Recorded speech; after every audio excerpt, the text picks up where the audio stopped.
Hello students, मैं सत्येंद्र शर्मा। और आज की वीडियो में हम लोग अपनी जो एक्सरसाइज 7.2 चल रही थी उसके क्वेश्चन नंबर 5 से पढ़ना स्टार्ट करेंगे। ठीक है, बड़ा इजी एक्सरसाइज थी। इसमें एक ही फार्मूला था। लगभग सारे क्वेश्चंस जो है वो उसी फार्मूले पे बेस्ड हैं।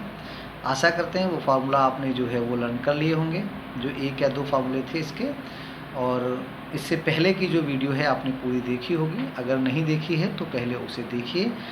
जब तक हम मैथमेटिक्स में ना प्रीवियस वीडियोस को नहीं देखेंगे तब तक जो नेक्स्ट वीडियो है उसको कैसे सॉल्व करना है वो हमारे समझ में आना थोड़ा मुश्किल हो जाता है। ठीक है, चलिए आइए स्टार्ट करते हैं अपना क्वेश्चन नंबर 5। देखिए बेटा, क्वेश्चन नंबर 5 क्या है। वह अनुपात ज्ञात कीजिए जिसमें बिंदुओं ए 1,-5 और बी -4,5 को मिलाने वाला रेखाखंड एक्स अक्ष से विभाजित होता है। इस विभाजन बिंदु के निर्देशांक भी ज्ञात कीजिए। देखो, यहाँ पे आपके 2 पॉइंट हैं। ठीक है, कितने पॉइंट्स हैं आपके? 2 पॉइंट हैं। ठीक है, चलिए पहले तो मैं इसका एक छोटा सा फिगर बना लेता हूँ ताकि क्वेश्चन को समझ सकें। देखो इसका सल्यूशन, ये आपका वाई अक्ष है और ये एक्स अक्ष है। ठीक है, means x axis y axis. ठीक है, यहाँ पे बेटा आपके 2 पॉइंट हैं। एक है 1,-5, 1,-5। तो 1,-5 जो है पहले प्लस फिर माइनस, मीन्स यहाँ कहीं होगा। ठीक है, यहाँ कहीं होगा। ये पॉइंट है आपका ए 1,-5। ठीक है, ठीक है। उसके बाद एक दूसरा पॉइंट है आपका वी। वी क्या है? -4,5। तो देखो, अगर -4,5 हम देखें तो पहले माइनस फिर प्लस, मीन्स ये कहीं थर्ड क्वाड्रेंट में लाई करेगा। कौन से? थर्ड क्वाड्रेंट में लाई करेगा। तो ये हो गया आपका -4,5।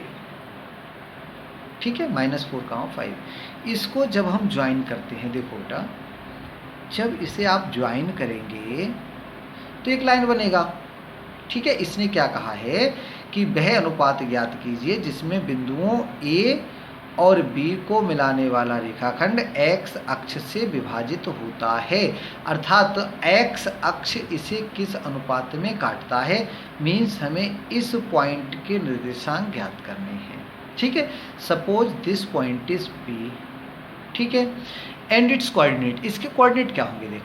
देखो ये एक्स एक्सिस पे, वो भी आपकी कौन से पॉजिटिव डायरेक्शन में है। तो इसके जो निर्देशांक हो जाएंगे बेटा वो हो जाएंगे x, 0। मेन चीज़ है ये इस क्वेश्चन की। ये समझ में आएगा, समझिए क्वेश्चन हो गया। यहाँ पे इसने बोला है एक्स अक्ष से विभाजित हो रहा है, इसीलिए हमने आपको ये डायग्राम बना के दिखा दिया।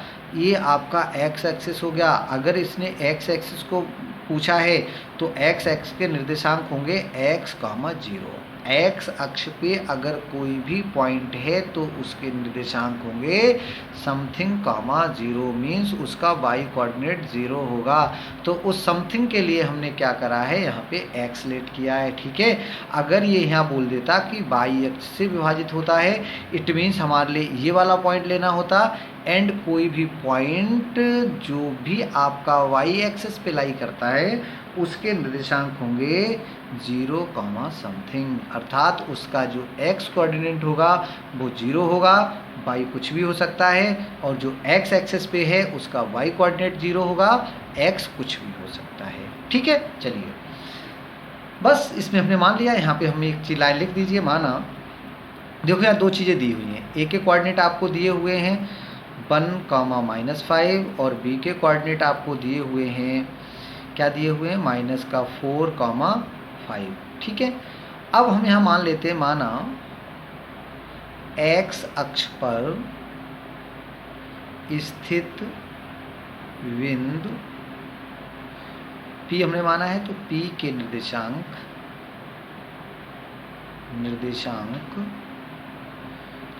x, 0 है। ये हमने मान लिया। ठीक है, अब यहाँ क्या होता है बेटा, ये हमारा x1, ये y1, दूसरा वाला आपका ये x2 हो गया, इधर वाला ये हो गया y2, और ये जो होता है वो x और y होता है। ठीक है, अब हम अंतः विभाजन का सूत्र लगाएंगे। अंतः विभाजन,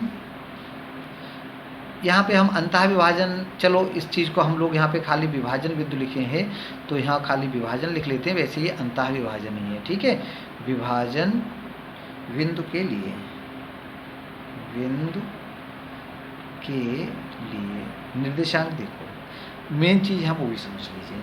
यहाँ पे हमने जब अनुपात निकालना होता था बेटा आपको, तो ये कहा था कि चाहे x इक्वल टू लगा लो या y इक्वल टू लगा लो। हम लोगों ने क्वेश्चन नंबर 4 में शायद इसी टाइप का पिछली वीडियो में किया था कि हम फ्री हैं, चाहे हम x इक्वल टू लगाएं या y इक्वल टू लगाएं।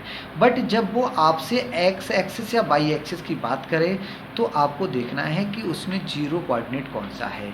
यहाँ पे देखिए x का वैल्यू हमें नहीं मालूम, x का वैल्यू कुछ होगा, something comma zero, means x coordinate की वैल्यू हमें एग्जैक्टली नहीं मालूम, but y is exactly zero, means y की वैल्यू हमारे लिए पूर्णतया क्या है, मालूम है। तो यहाँ पे जो हम फार्मूला लगाएंगे बेटा वो y इक्वल टू लगाएंगे। क्या लगाएंगे, y इक्वल टू क्या होता है, m1y2 plus m2y1 upon m1 plus m2। बस इस फार्मूले में हम लोग वैल्यू रख देंगे, m1 अनुपात m2 हमें मालूम हो जाएगा। ठीक है, चलिए y का वैल्यू क्या है, 0 इक्वल टू m1 हमें मालूम करना है, तो m1 is m1 into y2। y2 का वैल्यू ऊपर देखिए बेटा लिखा है, y2 का वैल्यू क्या है 5, y2 का वैल्यू क्या है 5 प्लस m2 हमें फाइंड करना है इंटू y1 की वैल्यू ये है बेटा माइनस का 5, कितना है -5। ठीक है, ठीक है, अपॉन m1 प्लस m2।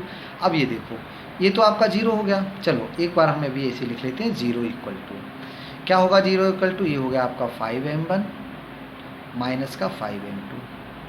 ठीक है, अपॉन में देखो क्या हो गया बेटा, अपॉन में इसका, अपॉन में हो जाएगा इसका m1 प्लस m2।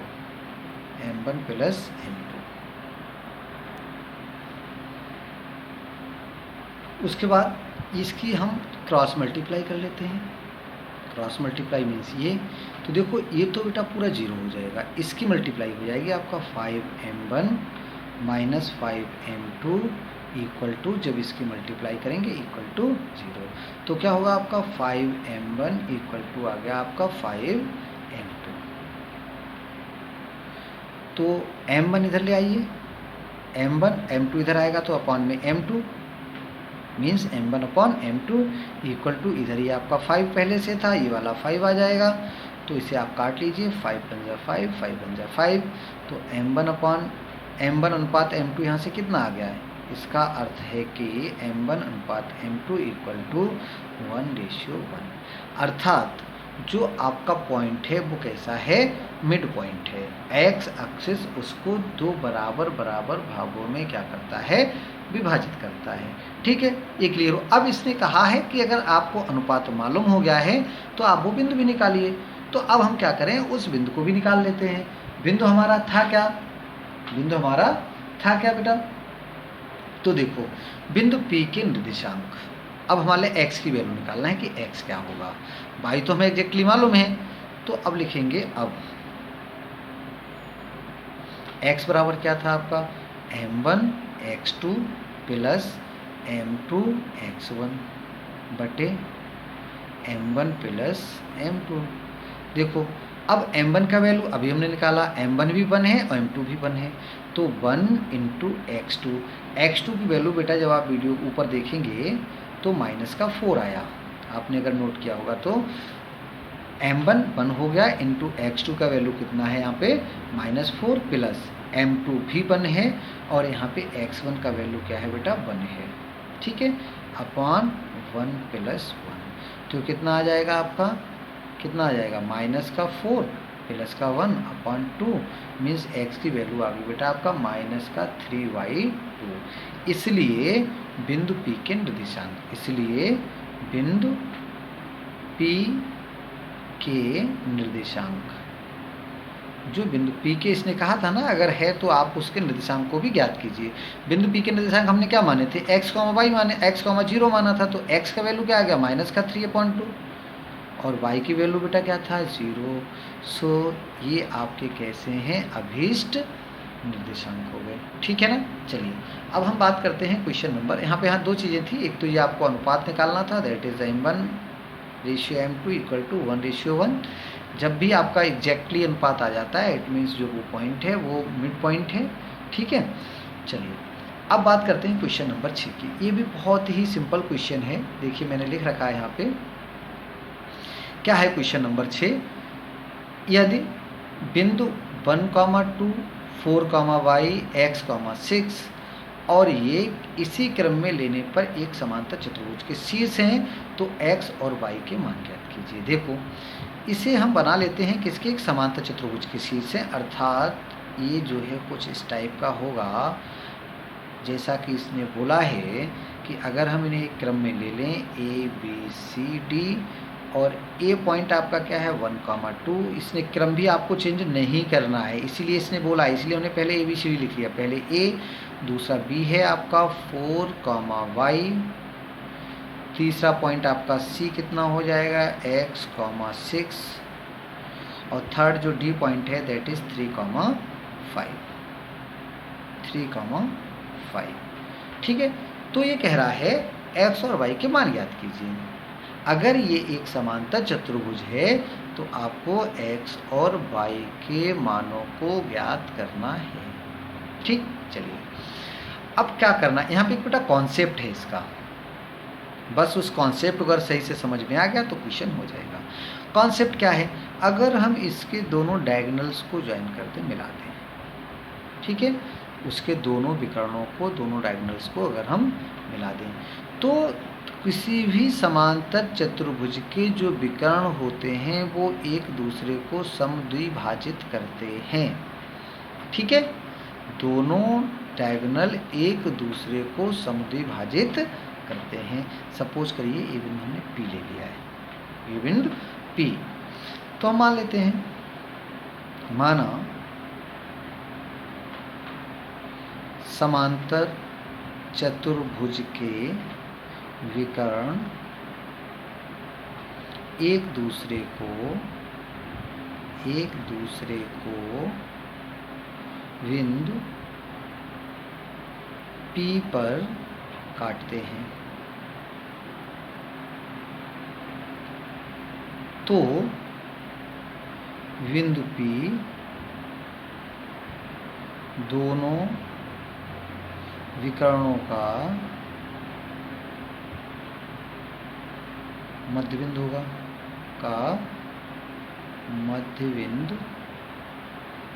होगा, है ना, चूंकि समांतर चतुर्भुज के दोनों विकर्ण एक दूसरे को समद्विभाजित करते हैं इसलिए जो बिंदु P है वो दोनों विकर्णों का मध्य बिंदु होगा। इसलिए पहले हम लिखते हैं विकर्ण AC के लिए बिंदु क्या हो जाएंगे आपके 1,2 और दूसरा कितना हो जाएगा बेटा x, 6, ये हो गया आपका x1, y1, x2, y2, ठीक है। मध्य बिंदु P के निर्देशांक, तो मध्य बिंदु P के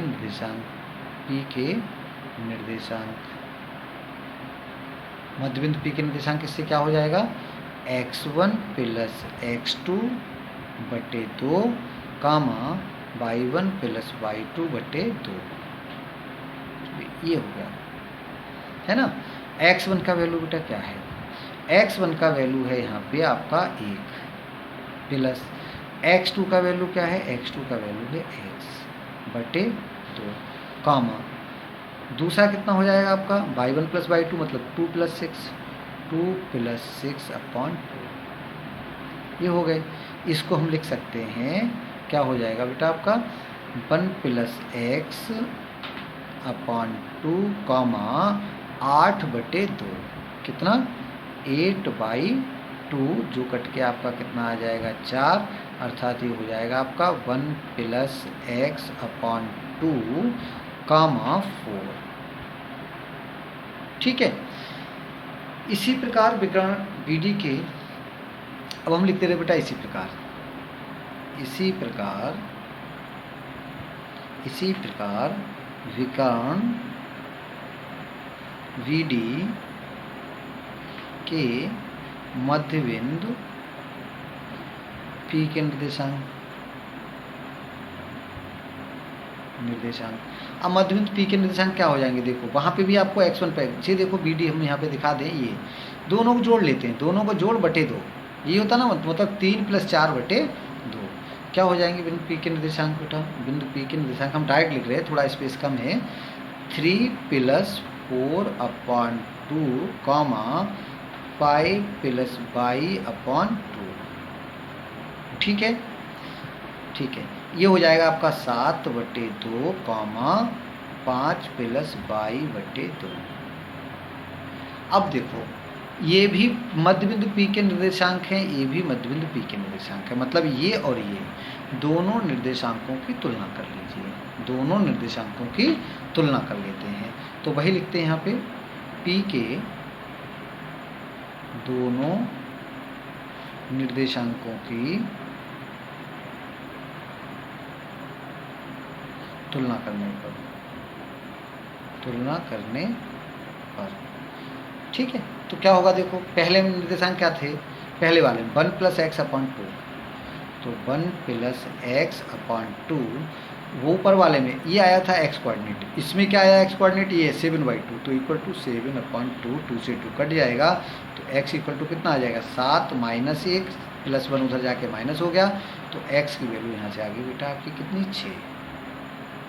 ठीक है, और y यहाँ से देखिए, y कोऑर्डिनेट ऊपर वाले में कितना आया था हमारा, 4 निकल के आया था, कितना आया था, 4, तो 4 = कितना हो जाएगा, दूसरा पार्ट जो हमारा आया उसमें कितना आया बेटा आपका, तो दूसरा आया 5 + y/2। अगर इसकी आप तिरछी गुणा करेंगे तो 5 + y = कितना आ जाएगा, 8 आ जाएगा, इसका मतलब y = कितना हो जाएगा, 8 - 5 अर्थात 3, 8 - 5 अर्थात 3। हमसे x और y की वैल्यू इससे निकालने को कहा था, तो यही हमारी x और y की वैल्यू हो गई। ठीक है ना, एक कितना हो गया आपका 6 और एक कितना हो गया 3। एक क्वेश्चन और देख लेते हैं। ठीक है, बिंदु A के निर्देशांक ज्ञात कीजिए जहां AB एक वृत्त का व्यास है जिसका केंद्र इतने हैं तथा B के निर्देशांक कितने हैं। समझ लिए इसे, बहुत ही सिंपल क्वेश्चन है।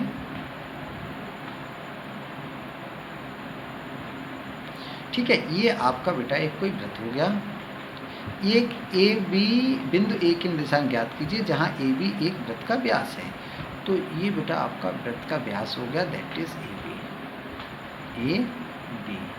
ठीक है, और suppose O is its centre, और इसने कहा है जिसका केंद्र 2, -3 है, तो दिस पॉइंट इज 2, -3, राइट।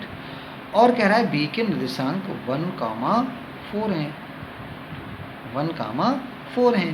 हमें क्या करना है, A के निर्देशांक ज्ञात करने, तो हम यहाँ लिख देते हैं, माना ये इसका सोल्यूशन है क्वेश्चन नंबर 7 का। ठीक है, यहाँ से लिखना शुरू करेंगे। माना बिंदु A के निर्देशांक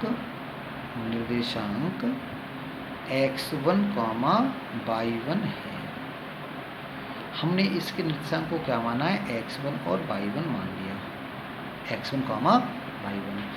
ये होता है x2, y2, और ये क्या है आपका x और y। अच्छा, जो विकर्ण जो आपका डायगोनल मतलब जो आपका डायमीटर होता है अर्थात व्यास होता है, तो जो केंद्र होता है, केंद्र व्यास का मध्य बिंदु होता है। केंद्र क्या होता है, व्यास का मध्य बिंदु होता है। तो